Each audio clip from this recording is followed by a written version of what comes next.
I don't know. I tried to do it in 10 minutes originally for the Chambers of Commerce. I think, you know, go Gabbled with it. through at a rate of knots. Right, Contending with the coffee machine and all the stuff that comes That's on. what I want to do. That's what I want to We should do share. the presentation first while it's still quiet. I know, yeah. It was noisy today with that cafe coming on. Right, I think am I opening this up? Yes, I am. So people should be coming on in a minute. Mara's here with me and we're having a chat. If you can hear us, just give us a thumbs up. Not broadcasting, so that's good. I'm talking to myself. Broadcast. Here we go. Hi guys, we are on. I know I can't see anybody on yet, but if you are on, please give us a shout out. Tell us that you're here. Takes a little bit, and we're a little bit early, so we'll wait. And a lot of them will be working. Yeah. So I'm going to explain. If you're on, I'm just explaining to Mara what's going on.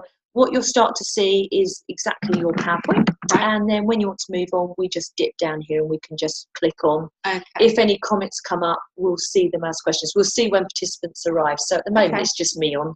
Oh, somebody's arrived. If you're on, please say hi. Give us a jot in the comments. You know, I'm like with webinars.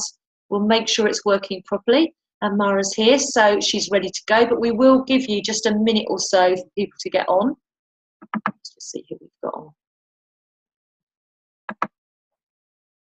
Got Catherine. Hello, Catherine. I can see you're on there. If you can hear us, can you let us know? And she's put a comment, so I'm sure she can hear us.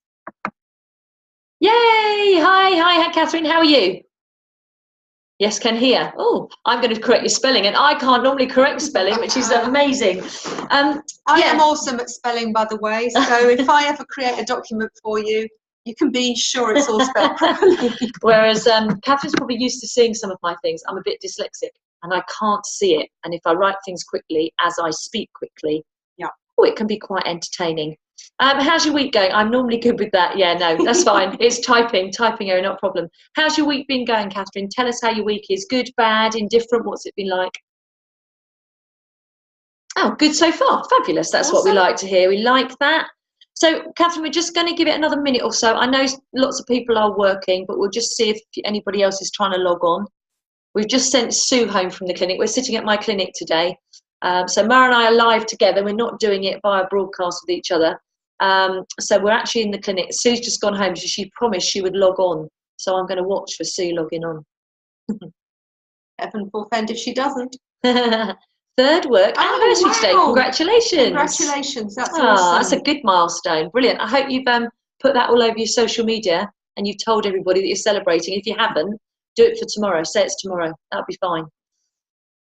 Okay. Right, well, I think we will get going. Catherine, you're the only one at the moment, but feel free to ask questions and some others will join. And if you're watching on catch-up, which I know some of you will be, remember, Mara is she's very kindly in the membership group. So if you've got any questions after the webinar, because it's hard for you to ask after the webinar when we're doing it live, then just come in and ask on there. That's the task for this evening. Yeah, I'm full of good ideas. I'm always going to give you ideas. Where else could you put it? You could email it out in your newsletter. You could take a photo of you with a cake and a candle tomorrow. That would be cool to celebrate. Tweet. Yeah, tweet. You could tweet. You could put it on your Facebook. You could also maybe do an offer for the day, 10% off for whoever brings on your birthday because it's your third. Maybe give them, I don't know, £3 off or something. Make it relevant to the date. Great ideas. Oh, I like being great ideas. You know that I come up with quick ones. Right, so let's go to the PowerPoint. Enough of me talking. And I'm going to just clear some bits out of the way so Mara can see what is going on. I know you guys can't see it, but we have other things on our screen. Just take that out of the way. And I'm going to say over to you, Mara. And I think if it's okay with you, I'll let you introduce yourself. Sure. And because probably you're the most experienced at doing that. Right, and I'll just operate the keyboard. Okay, so hi, Catherine, and anyone else who's there. I'm Mara Thorne. I've been an HR professional for very nearly 30 years, which is a bit scary, actually. I don't feel that old. But yeah, I've got oodles of experience in the corporate sector. And 6.5 or so years ago, I got off the corporate treadmill and joined the band of SMEs, which has been a brilliant experience. And I don't regret it for a second and would absolutely hate to have to go back to a proper job. So what I do is help small businesses, and my definition of a small business could be a person and an assistant, because actually it only takes one person to potentially cause you grief, or obviously be the best thing that ever happened to you, and I'm hoping that that's the case if you employ anybody. Yeah, so I've got clients across all different sectors. I'm based in Bookham, hence walking up to Fine Fettle would have been an option if I'd set out earlier, but hey. Yeah, I'm going to talk to you about the challenges of employing people, because I do realise it's not necessarily the easiest thing in the world, but you know, nobody ever created a massive organisation just on their own. So there's always going to be other people involved in order for you to grow. Without further ado, let's go to the first proper slide. I love the way she says further ado, like I know where my mouse is right now. Right, let's get on to the next slide. We're on. Okay, so. Click again? Yes, please. So yeah, forgive the animations. I'm not very good at the tech side of things. But anyway, basically the message is that, as I'm sure you are aware, many small businesses start off as either one person on their own, or perhaps a person and their other half, or a person and a trusted friend, who have a special skill, knowledge, product or service that they decide to offer to the marketplace, you know, as a business. And then the business grows, and sooner or later they realise that, oh, that's not supposed to happen. Can you tell I'm in charge of the tech? I can't go backwards, Mara. I'm sorry. Right, don't worry. It might be me. So sooner or later they have to decide how to, you know, bring another person into the organisation. And the first step into employment can really scare a lot of people. I mean, I know a lot of business owners who vow that they are never going to employ anybody because they're worried about all the legal stuff, PAYE, national insurance, national minimum or living wage, workplace pensions. I mean, the list goes on and on. But, you know, even if you do start off, which a lot of businesses do with freelancers or contractors, you know, sooner or later you're going to realise that you don't have as much control over what they do as you would have if you employed people. And it really is important, even if you've got freelancers or associates or whatever, to have proper contractual arrangements in place, because otherwise you could find them poaching your clients or working for your competitors or whatever. And it isn't, honestly, it isn't a pain-free alternative. So, you know, don't think that you can get away forever and a day without at least one employee, and possibly a lot more than that. So, you know, this is about you taking the plunge and hiring your first employee and all the stuff that you need to think about, and failing that, if you've already got people on board, how to manage them correctly, because it's all very well getting people in, but you actually do have to look after them, otherwise they won't stay, and that would be a waste of time, effort and money. I hope that makes sense and that I'm not galloping too quickly through this. I think I'm going to add as well, when I started, I did not think I was going to have staff.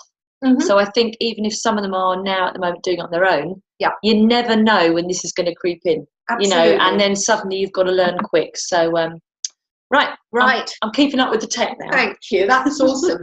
So, as I say here, it all starts with good recruitment. I'm a passionate believer that you've got to get the right people into your business in the first place, because, as a lot of my clients will testify, if you get the wrong people in your business, it can cause you a massive amount of grief, as per the little picture in the corner there. So it really does pay to take a planned and structured approach to recruitment. First step in recruitment is being very clear what you're looking for. It sounds obvious, but it's amazing how many people don't have something written down. And I'm a great believer in writing stuff down. Starts with a well-constructed job description. Sounds very old-fashioned, but I really, really believe that you do need to have something written down, not just a list of tasks, because they will change over time. But ask yourself the fundamental question, why am I creating this job? What value will it add to my business? If it doesn't add value, don't bother. That's true of most things in life, really. not just what the job involves, but what kind of person do you need to actually do that job to the best advantage. So what skills do they need? What do they need to know? Perhaps in your line of business, what qualifications, accreditations, etc. do they need? What experience are you looking for? Then you've got to think about the person, the personal attributes, not just what they can do. What kind of person are they? Are they outgoing? Are they good with customers? That's going to be important in therapy businesses. And their circumstances. You know, you might need somebody who can travel for work, stay away from home. You might want someone who can work flexible hours or other things. You know, if you've got a part-time job for an hour a day, then living close by is going to be important. Otherwise, they're just not going to make, you know, they're not going to stay. Then you've got to work out, okay, that's what you want. What are you offering in return? What hours of work do you need? Where is that work going to take place? Can it be done remotely? Does it have to be at your workplace? What can you afford to pay? And remember, the national minimum stroke living wage applies to everybody except the genuinely self-employed. So, you know, these so-called interns and work experience and all these other bits and pieces, I don't care what you call it, if they're doing real work, you have to pay them the national minimum or living wage. What is the national minimum at the moment? What is it? Okay, so at the moment, it all varies according to age. Yeah. If I start with the most likely scenario, over 25 or 25 and over, then that's the living wage. I don't think that the different terminology is particularly helpful, but that's £7.50 an hour. Yeah. Okay. Okay. So you've got all these documents together. Now you're going to do something with them.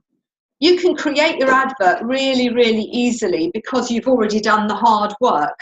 So typically, you'll either post it online, perhaps, or you might brief a recruitment agency if it's something particularly specialist. So from your job description, you've got the tasks, what the job involves. From your person spec, you've got what kind of person you're looking for. Just be careful. You must be careful of discrimination issues. So, you know, if you sort of said something like, looking for a school leaver to do blah, blah, blah, then you're in trouble because of age discrimination. That's interesting, because you used to see that a lot, didn't you? Absolutely. You used to be able to advertise for a waiter or a waitress, for example. Now you would probably say waiting staff required. Okay. Stuff like, I personally can't imagine why sexual orientation should ever enter into the equation. I mean, who cares, you know? Yeah.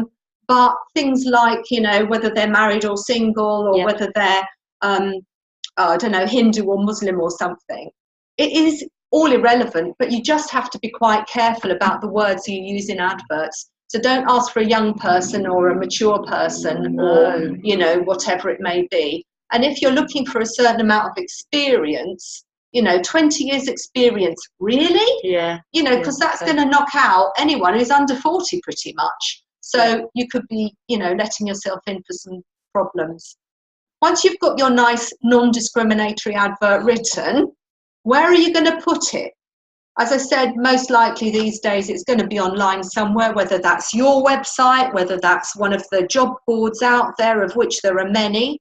And it might be worth just Googling, you know, jobs in therapy or whatever it may be, and see which job board has the most of them out there. Or I would say for a lot of us it's receptionists that we would be employing. All right, so a very generic one, Read, would be perfect, I would say. Read.co.uk, I use that one a lot. But it could be, if you're looking for something a bit more specialised, that you'd go to a specialist publication or a recruitment agency even. So think about, where are you going to get the right kind of people looking? And that will depend on the type of job and how much you're paying, etc. You know, you wouldn't put an advert for a receptionist in the Times Online. No. They're not going to Well, unless I'm in Harley Street and I might think about it. Okay, maybe. When I open my next practice. Yeah, right. Aim high, my Maybe dear. Catherine can open hers in Harley Street. What do you reckon, Catherine? Harley Street? Yeah. Yeah, why not? Okay, so you will be asking for CVs typically. You might also, if the job board has them, have shortlisting questions on there, which I think are really, really helpful. Reed does that, for example. And you can ask 5 questions, and depending whether they answer it right or wrong, you can actually knock out the least qualified applicants. Yeah. But sooner or later, you're going to have to go through those and decide who you're going to interview. And then you've got to hold the interviews, and it never ceases to amaze me how many clients go into an interview not having prepared the questions first. Preparation is 90% of success, whatever it is you're doing. But just be aware that questions you should be asking them to prove that they can do the stuff that they say they can do, and that they are the kind of person they claim to be. What you don't want to be asking is things like, so, you've just got married. Are you planning to have children soon? No, best not to. Don't go there. Would you ever give anybody a sort of test, a typing test, or does that go down? No, that is a brilliant idea, to be honest. A work-related test of some kind. If they are going to be computer bashing all day, then you could give them some kind of typing test. Yeah. If you're looking for somebody, I tell you a good tip, if you're looking for somebody who's going to spend a lot of time on the phone, talking to clients or whatever, ring them up before you invite them in, and gauge how they come across on the phone. I have to say, I gauge how the letter is that comes with the CV. Oh, yeah. So if somebody has written to me and they've looked me up on the website, which is really easy to find, exactly, and they know a bit about my business, I am more likely to have them for an interview than somebody who, in fact, I had 2 letters today. One came with Helen Bullen and the other one came with the manager. Yeah. Both similar things, people asking for work experience. I held in my hand the one that said Helen Bullen on it and Dear Helen Bullen on the thing. The one that said Dear Sir, Madam, I wasn't quite as interested in. No, indeed. Yeah. I mean, at the end of the day, you're gauging not just can they do the job, but do they want the job? Yeah. And evidence that they've checked you out. Yeah, and not just done a and it's not just the standard letter that's gone out to sort of 50,000 people throughout the UK. Absolutely. All right, so let's get to the stage where you've had your interviews, you've decided who you like best. The next thing you do is pick up the phone and say, congratulations, Susan. You did really well today and I'd like to make you an offer, okay?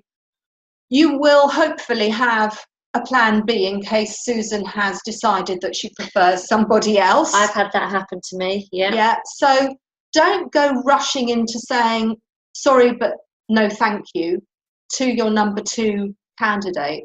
Get your number 1 candidate to accept first. And I've made that very mistake. Yeah. So I told everybody that I didn't need as a receptionist, went to the person I wanted, and they went, I don't think I want to do it now. Yeah. I was gutted. And I did actually, I have to say, I did employ the person that was second in line, who still works for me now, 3 years on. And I was just up front and apologised and said, look, this is how it is. She could have, I think she could work Saturdays. That was the difference between them. The other one couldn't. But actually, I won't say the lady's name, she's one of my receptionists, but she's brilliant and she's lovely. So it was meant to be. But I made that very mistake. Yeah, I mean, all of this comes from, and most of the experience you gather in life is going to be from the mistakes you've made or that other people have made and that you've heard about. So, that's one of the reasons for talking to a so-called expert. The other thing you need to check before the person actually joins you is their right to work in the UK. There is a raft of documentation that the UK Borders Agency, or whatever they call themselves these days, will accept.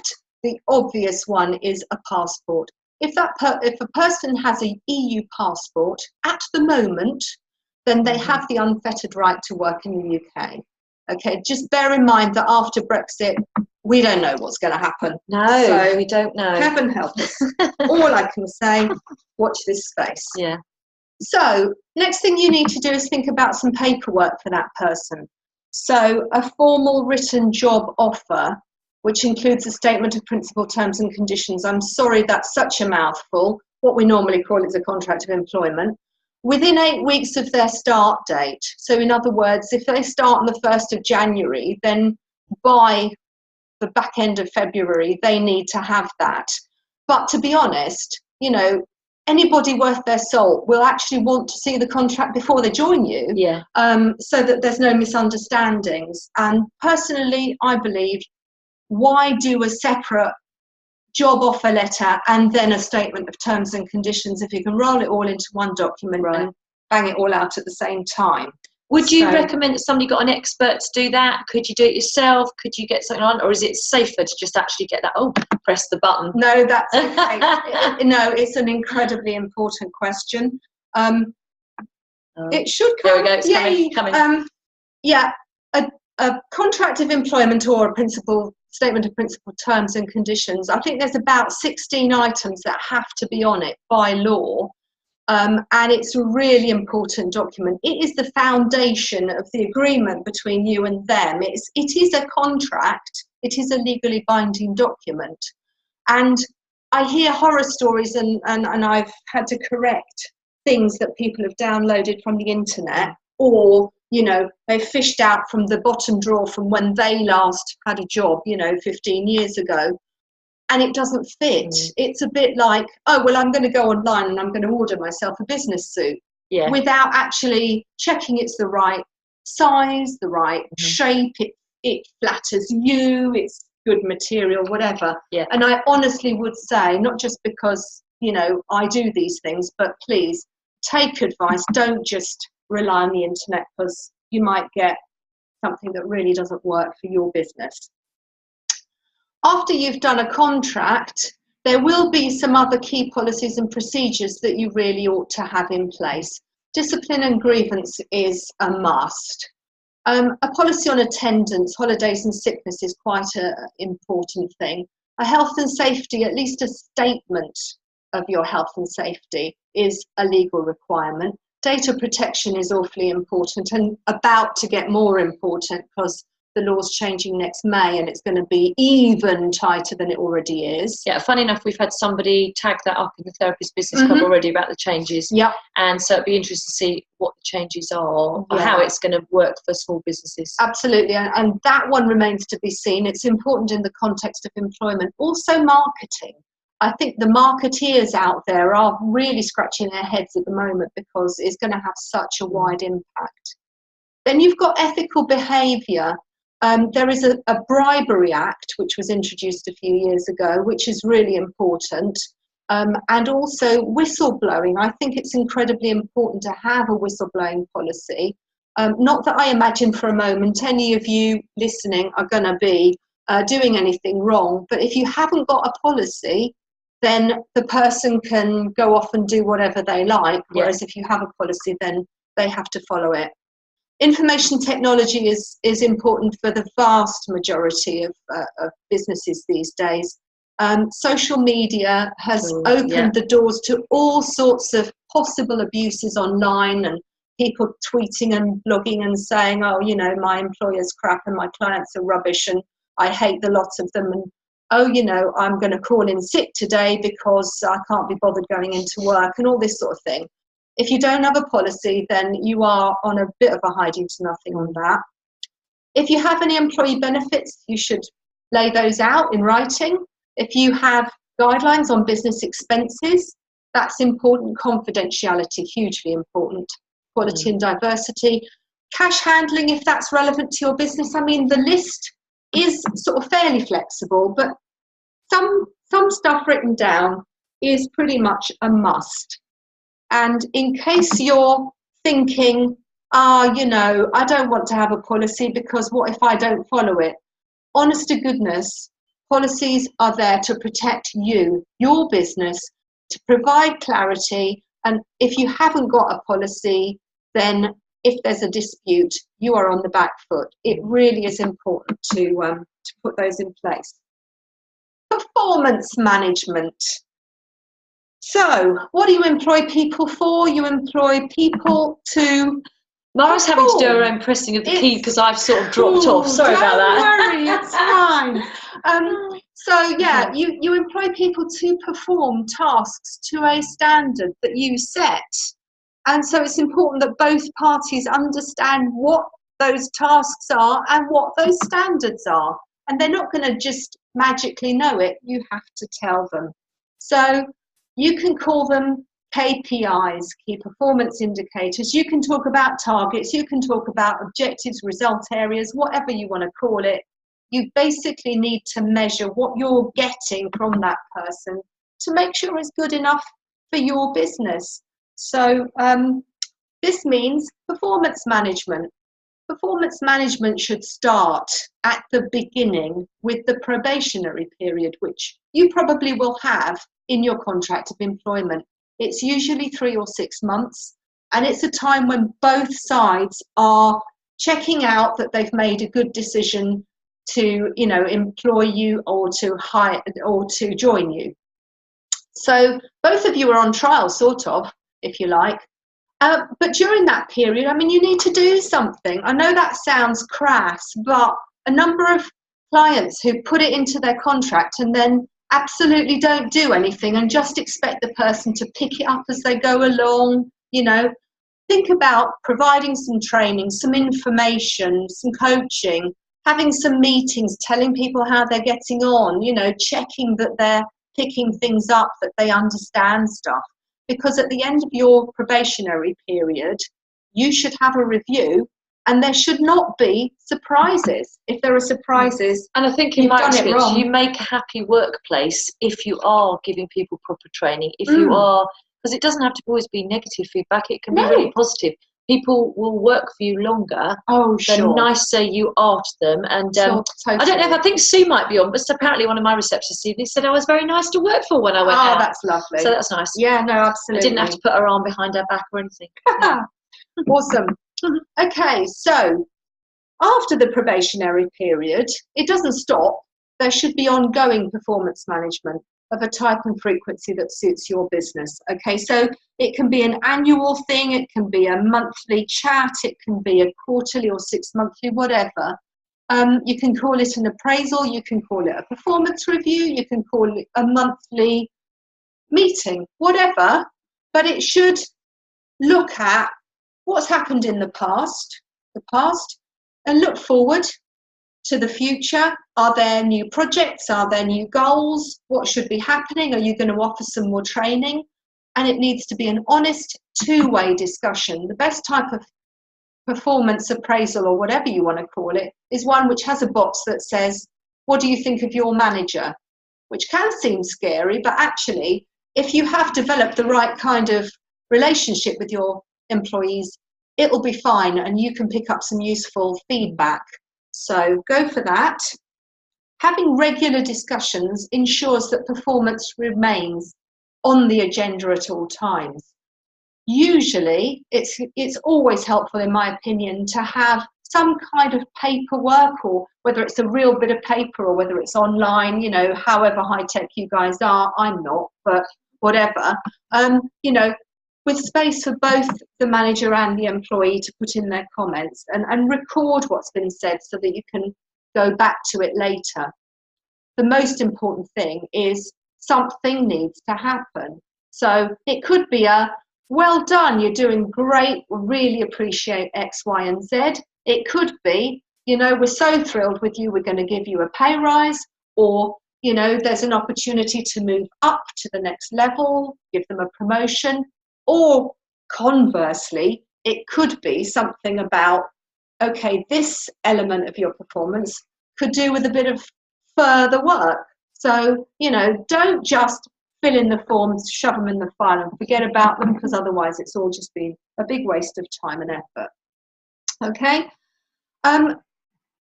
So as I say, if the performance is below par, find out why, okay, and take some sort of action. Don't ignore poor performance, because problems rarely go away by themselves. And unfortunately, I find that a lot. Difficult to deal with, I think, though, isn't it? It's much easier to tell somebody they've done well than say, not quite right. We've got a question, Mara, so I'm just going to go to it. Let's just see. Exciting, yeah. Is there any difference between what you need to do for full-time staff and part-time staff, Sue has asked? So in the context of performance management, I would say not really. If they don't, if they're not there as often, then perhaps you need to sort of space out the discussions a bit more. But ultimately, I think, if somebody's working for you, whether they're working for you for 10 hours a week or 30 hours a week or whatever, they're equally important and they deserve the same sort of good question, Sue Ford. Yeah, the same treatment. Okay. Oh, right. Reward. We might get lots of on it all comes in at once. Hang on, that's because I went to a question. Hang on. Oh, right. They're very used to my techie ability here. Oh, it's better than there mine. We go, I've done it. Okay. I've got another question in a minute. I'll go back to it. We'll just do this slide and then I'll come back to that question. All right. Okay. So people work for money, obviously. A lot of people, if they didn't need to work, wouldn't. However, money isn't the only reason people go to work. And people want to enjoy what they do and feel recognised for what they do. Most of us don't want to traipse through, 37, 40 hours a week feeling, oh, goodness, do we have to do this again? But the thing is that people are all different, and what motivates person A doesn't necessarily motivate person B. So, they won't all respond to the same rewards. Some people are really turned on by praise. Other people are really interested in job titles. Some people are really up for company cars and stuff. Now, just don't say that out loud, because my reception staff might be overhearing. You're not having a company car if they can hear me. No, what they want and what they can have are not necessarily, of course, the same thing. But some of the things that cost absolutely nothing are saying, well done, please, thank you. Just generally treating people as human beings. Yeah, I think I definitely try with my staff, the people that are not so much the associates. I do with the associates as well. But it's very easy to sometimes point out the negative and things that people haven't done, but forget to do the positive. Yeah. So I'm really conscious that probably once a week, once every couple of weeks, I make sure I point out something like, wow, it looks really tidy here, or that cupboard that somebody's done, or that's great what you've done. So when I do then point out something, actually we need to do this a little bit differently, people don't get uptight, and that definitely works for me to remember the positives. Don't dismiss them out. Are you okay if we just go to those questions? Yeah, of course, Mara? absolutely. We'll just see. So we can't see the questions unless I open. Oh, Sue says thanks and yes please. What was your yes please for, Sue? Oh, that was the company car I expect. Sue, get off here quick. Yeah. So if you have a company car, I want one too. So there we go. Maybe we'll have a fine fettle car. It'll be green and logoed, obviously. Oh, excellent. Right. Okay. Let's carry on. Okay. One word of caution. Being pleasant to people doesn't mean that you become their best mate, that you go down the pub every night, and that you get over familiar. That can have its issues as well. It can make it a lot more difficult when you do have to give them the negative feedback. If you have become, their best friend, their godparent to their child, or whatever it may be. So just remember that a certain distance. Can I tell Sue our friendship's over right now? No. Sue and I have known each other for a long time. Yeah. Okay. You know what I'm saying. Yeah, definitely. Okay. What do you pay? Well, try and pay a fair rate for the job. It will be probably a compromise between what they want and what you can afford.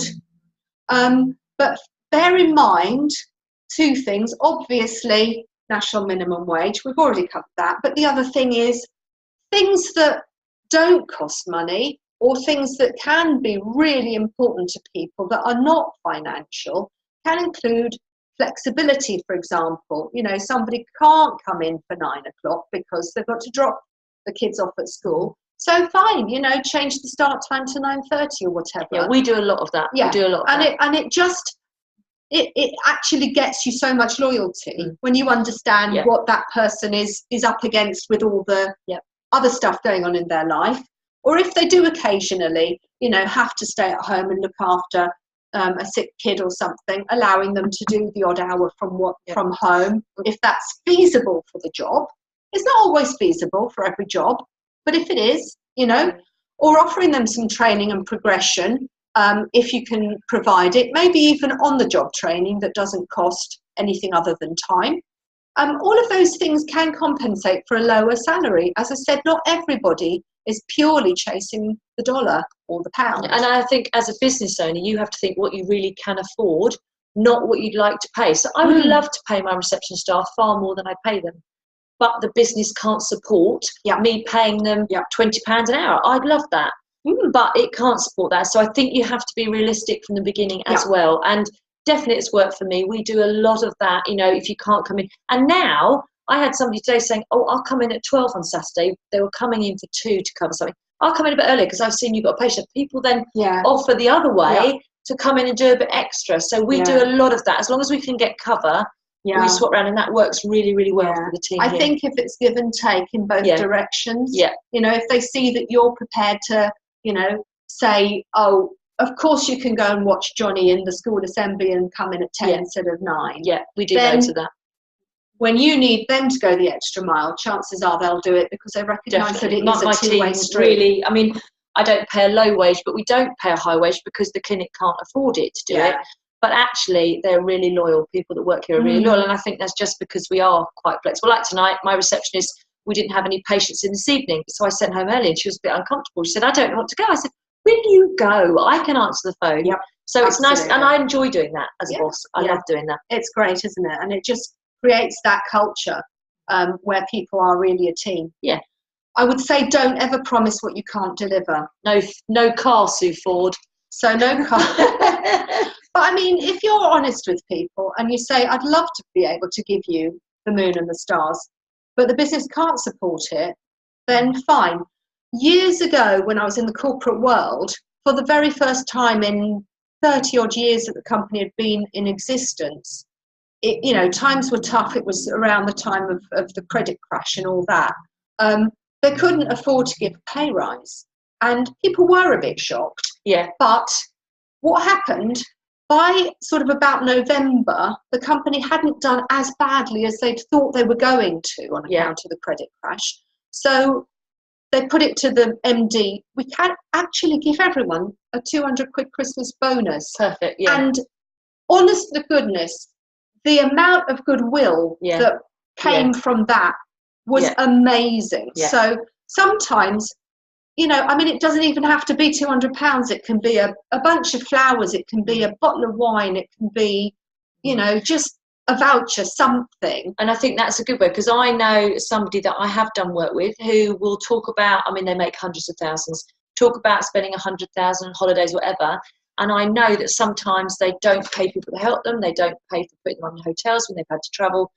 And they have a huge turnover of staff, absolutely huge. Every time I go, there's different people there. So I think it does pay to, yes, you might want to pay more money. If you can, you pay it. If you can't, as you say, fess up, be honest. Yes. I always say to them, if you see me with a Ferrari in the car park, you know we need a big wage rise. And they will laugh because I have a little Fiesta.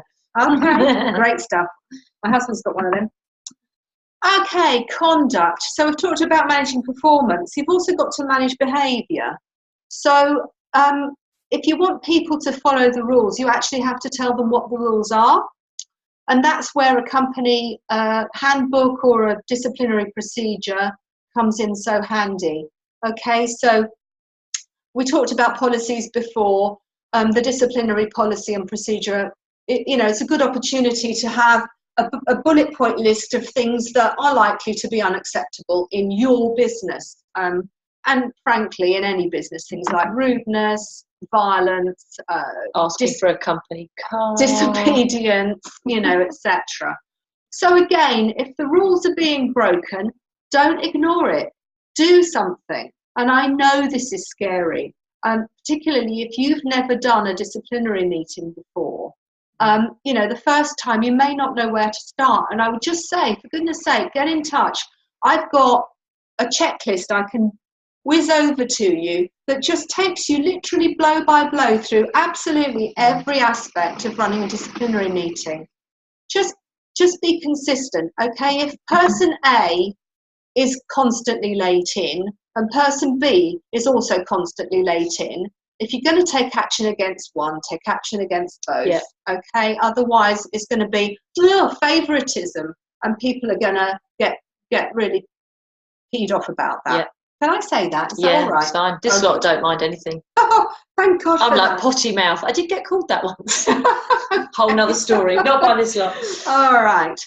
So whether you're taking formal action or you're just having an informal chat, and often if you just flag something up early in an informal way, then that's enough to, nip it in the bud, and it's always a good idea. Yeah, I've only had to do it once, and it actually drew out that somebody had problems at home that they hadn't told us about, and then we could deal with it. We could put a mechanism in, so that if they couldn't get in, they could. In the end, we said, actually, all we need you to do, because we know you can't possibly get on the phone when you feel like that so bad, you text us. Yes. Yeah, I can text you, and that's worked brilliantly, and that's probably 6 years ago, and all been great since. So you do need to gather your evidence. Make sure you've got your facts up together before you get somebody into a meeting, because you don't know what's going on for them. Mm-hmm.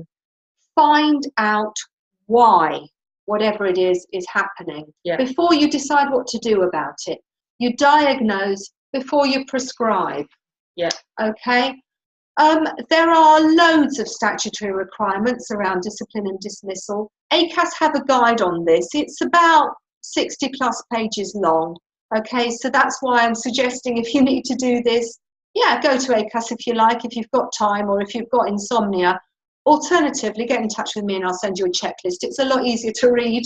Okay, there's things like, oh, sorry, have I never gone mind. on? No, it's all right. I can go back, because I think I'm. Yeah, look at me. Okay, I'm into it now. Yep. So there's a right to be accompanied. It's not an unfettered right. It can only be a fellow employee or a trade union representative if the person's a member of the union. Mm-hmm. They also always have the right to appeal against any kind of disciplinary sanction. So don't ever act in the heat of the moment. Stop, pause, do your homework, take some advice.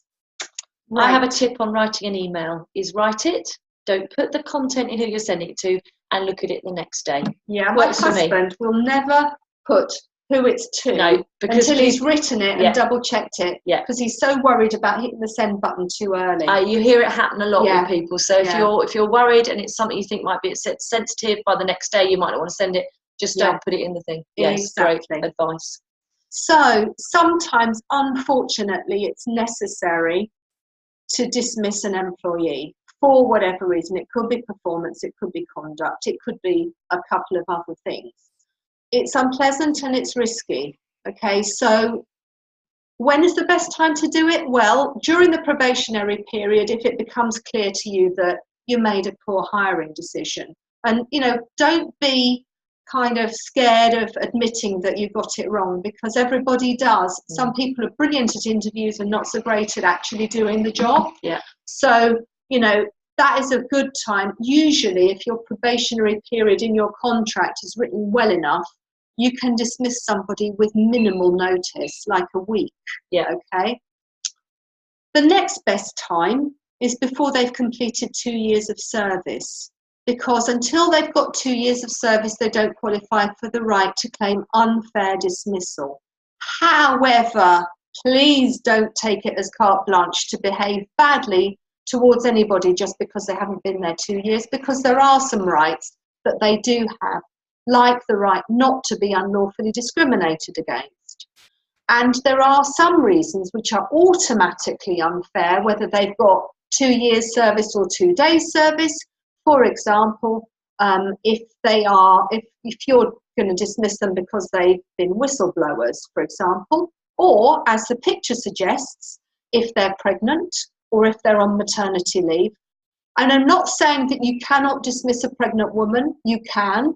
You can dismiss a pregnant woman if she has had her fingers in the till, for example, because that's not to do with her pregnancy. Yeah. But if it's to do with the pregnancy or the maternity, it's automatically unfair. So, there are things you have to be careful about. And if in doubt, pick up the phone and say, okay, I need to dismiss Fred. These are the reasons. And any HR consultant worth their salt will say, okay, tell me about Fred. Yeah. Is Fred particularly old or young? Does he belong to an ethnic minority? Is he gay?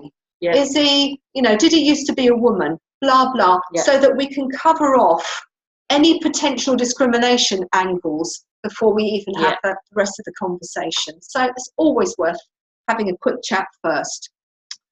The next thing you have to be sure of is that your reason for dismissal is one of the fair ones, according to the law. There are 5. We've talked about conduct. We've talked about capability, which is the performance one. Then there's redundancy, which is the next most frequent reason for needing to dismiss somebody. Bear in mind it's the job that becomes redundant, not the person. Could talk about redundancy for about 6 hours. I haven't got time to do that. If you ever have that situation, for goodness sake, please ask for advice. It's very, very fraught with pitfalls. Yep. Then there's a legal reason preventing continued employment. This could be they're on a work permit and that has run out. It hasn't been renewed for whatever reason. You cannot continue to employ them without breaking the law, okay? And then there's a horrible one called some other substantial reason, which you're unlikely to need at any point. But if you do, again, Google it or check, ask for advice, because it sounds like a catch-all, but it's a substantial reason. So it's not just, I don't like them. The other thing you have to be clear about is that you follow a fair procedure. And there are many pitfalls in dismissing people. So please don't phone up and say, I fired Fred and now, he's rattling on about employment tribunals and oh my God. Take advice first. Yeah. That's my advice on that. Nice picture. Oh, thank you. Nice picture. Yeah. So, summary. For you, you're thinking she's been rabbiting on for 45 minutes. I like this. HR, it's hard to make it exciting, and you're doing all right. Oh, blimey. Thank you very much. I'll come back if you invite me. I will, of course I will. So, listen, it's not easy. I'm not pretending it's easy to be an employer. It isn't. At every stage, you have to take steps. You have to produce documents. You have to take actions. I nearly didn't press then, sorry everybody. Okay, don't worry. And at every stage, you've got to think about the legal requirements and the potential pitfalls if you get it wrong, okay? At every stage, you're going to have to think and plan. I suggest you take advice before you do anything that might cause you problems down the line. And yeah, the information is up there online. It's a brilliant resource. The internet is wonderful. I'm on it all the time myself. But there's a lot of rubbish up there too. So make sure that you go to reliable websites and that you don't look up something that applies in California, which one of my clients did the other day and said, oh, I'm confused. Is it right that blah, blah, blah? No, it isn't. Not in the UK. So gov.uk and acast.org are 2 reliable websites. Gov.uk is written in admirably plain English. Both of those sites are very good. Sometimes what you need is buried among sort of, many, many, many pages of stuff. But, if you've got time, fantastic. Or you could pick up the phone to somebody like me. And Mara is in the Therapist Business Club, so, she's there. We need to ask her, which is cool. Okay, so this is how you get in touch with me. Or you stick a question into the Therapist Business Club and I get notifications and, I'll get back to you. And I think you're working with a couple of, at least one person from the Therapist Business Club already, aren't you? That's doing some work, which is good. Right, we've got a question. Any other questions? If you've got them, pop them in. So, Sue says, I think this has highlighted how complex it can be employing staff. So I think this is one of those occasions you employ someone who can give you advice as when you need it rather than looking it up yourself. I think so. And I know when you've talked before, you always say, do it before you have the problem, not after. It's easier for you to get it done and simple to get it done than after the problem. Prevention is always better than cure. It's always cheaper than cure as well. Having a conversation with me for 10 minutes before you go and put your foot in it is a lot cheaper than having a conversation with me after you've done something and I'm backpedaling furiously trying to dig you out of that hole you've just dropped yourself into. It is absolutely true. So, I'd far rather be the preventative person than be the dino rod girl who comes in and sort of unblocks all the you know what afterwards. And I was going to ask you one question. It might not be in your area with HR. It might be. A lot of us have associates that work at practices. So they're self-employed because they work at 2 or 3 clinics. Yeah. And we're pretty careful that we don't give them a set room. They don't have a uniform here. They have their own brochures. Yeah. We try and keep it separate. We do take the money, but then they invoice us for their commission every month. Yeah. Is there anything else that we could do to make them more associate-like, or that we have to watch for that it oversteps the line, or is that sort of not within your area? Because I know it's quite a grey area. It is, but it is how a lot of clinics work. It absolutely, and I know, and the client from the group that I'm working with, I'm actually looking at the guidelines that she's giving to her freelance contractors at the moment, because it really is important that you don't try to tell a freelance person how to do their job. No. They are by definition experts in their field, otherwise you wouldn't be engaging them to provide the services.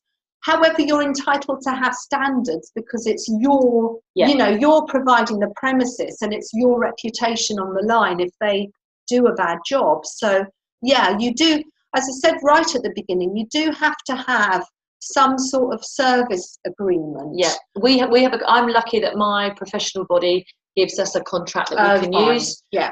But it is more showing the taxman that they are not employed by me. That's what it's not really like an employment contract that my receptionists have. Yeah. It is setting out that they do not have the right to have room 3 every time they come in. They do not have the right to do this. But they can use it when they come in. Yeah. And as you said, I have a clinic ethos that everybody runs by. The patient is paramount. But as to what they do in their treatments, that has nothing to do with me. Get involved. We just insist they've got their professional qualifications and they have insurance. We check all that. Absolutely. But apart from that, that's how we keep it separate. But I know it is a grey area and it worries a lot of people. Yes. And as I said right up front, you have a lot less control over freelancers. And if you really want to be able to say, and I want you to be in at this time, and I want you to do this number of hours a week, and I want you to, you know, use my equipment and blah and blah and blah, just be very careful, because you may end up inadvertently creating, if not employee status, a halfway house which is called worker status. Right. Yeah. And if anybody has any remote interest in the difference between a self-employed person and an employee, quite apart from looking on my website where I've written a couple of blogs on the subject, sorry. We love a plug. Look at your website on there. Some of the stuff you'll find online about Uber and Deliveroo and these companies that have crossed that line by telling, for example, the taxi drivers how much they can charge. Right. And, you know, basically kind of blacklisting them if they refuse a fare and that kind of stuff. So it is a grey area, and the government really probably needs to actually clarify the law a bit better, because there's a whole sort of combination of different tests, and it's not just about what the contract says, because the law will look behind what the contract says to what's actually happening in practice. And it might determine, if you're not careful, that what you've really got is a worker. No, we don't demand people come in. We have people that have times on the diary. But if they can't come into 11 and they tell us, that's absolutely fine.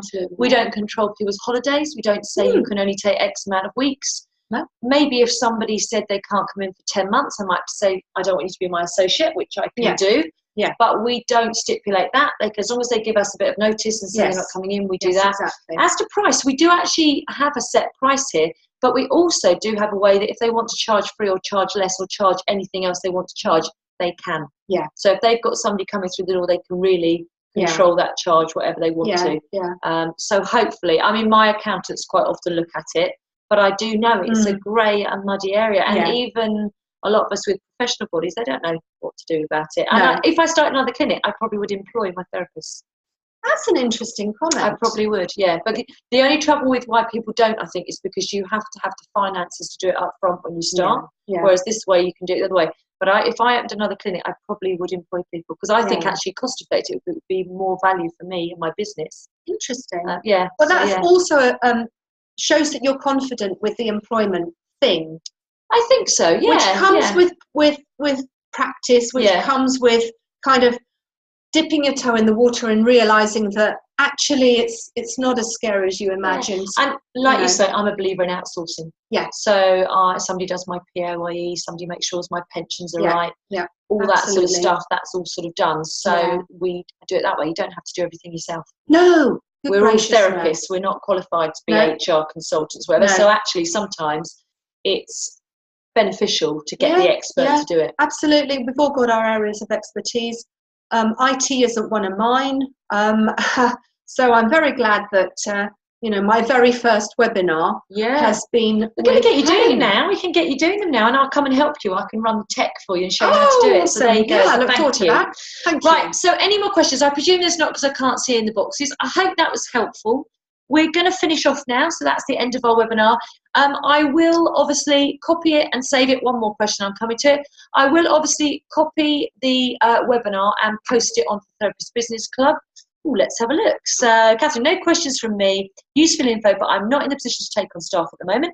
We'll keep it in mind for the future, though. Great webinar. Thanks, both of you. That's very kind of you, Catherine. Great. It was good, wasn't it? She's good. I'll ask Mara back.